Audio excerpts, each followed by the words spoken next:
அனைவருக்கும் வணக்கம். தமிழக விடுதலை போராட்ட தலைவர் வரிசையில் இன்று ராணி மங்கம்மாள். இவரின் கணவர் சொக்கநாத நாயக்கர், புதல்வர் ரங்ககிருஷ்ண முத்துவீரப்ப நாயக்கர், பேரன் விஜயரங்க சொக்கநாத நாயக்கர்.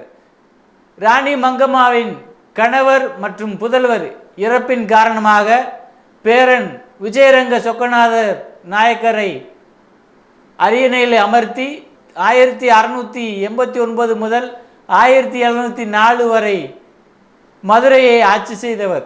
இவரின் படைத்தலைவர் நரசப்பையர். மதுரையில் மங்கம்மாள் சத்திரம், தமுக்கம் விடுதி, மத்திய சந்தையை நிறுவியவர். பல அன்னச்சத்திரங்கள், தண்ணீர் பந்தல்களையும் வைத்தவர். சாலை ஓரங்களில் நிழல் தரும் மரங்களை நட்டு வளர்த்தவர். மங்கம்மாள் சாலை இரண்டு பக்கமும் சோலை என்பது பழமொழி. மதுரை மீனாட்சி அம்மன் கோயிலுக்கு திருப்பணி செய்தவர்.